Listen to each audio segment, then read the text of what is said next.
Dear students and parents, உங்கள் நல்ல மனசுக்கு நல்லதே நடக்கும்.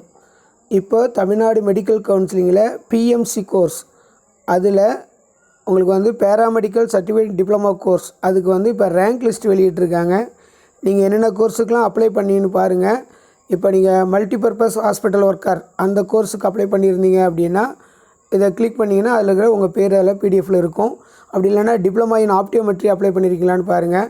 இல்லைனா டிப்ளமா இன் ஃபார்மசி அப்ளை பண்ணியிருக்கீங்களான்னு பாருங்கள். அல்லது paramedical certificate and diploma courses, இதில் வந்து பார்த்திங்கன்னா 20 படிப்பு இருக்கும்.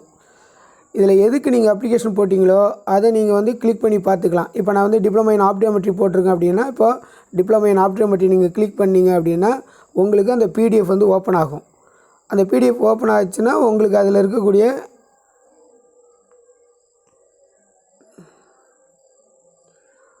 எவ்வளோ பேர் அப்ளிகேஷன் போட்டிருக்காங்க எல்லாம் அதில் வந்து உங்களுக்கு தெரியும். அதில் உங்கள் நேம் இருக்கா அப்படின்னு சொல்லி செக் பண்ணிங்க.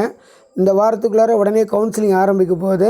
அதனால் கொஞ்சம் அவங்கவுங்க நேம் லிஸ்ட்டில் பேர் இருக்கான்னு ஃபஸ்ட்டு பார்த்துக்குங்க. கவுன்சிலிங் ஆரம்பித்த பிறகு இதை கரெக்ட் பண்ண முடியாது. ஒருவேளை உங்கள் பேர் விடுபட்டு போயிருந்தால் உடனடியாக TNMedicalSelection.inல வந்து அவங்க வந்து ஒரு டோல் ஃப்ரீ நம்பர் கொடுத்துருக்காங்க. அந்த நம்பருக்கு கால் பண்ணி சொன்னீங்கன்னா அவங்க அது என்ன ரீசன் அப்படின்னு அவங்க சொல்லுவாங்க. தேங்க்யூ.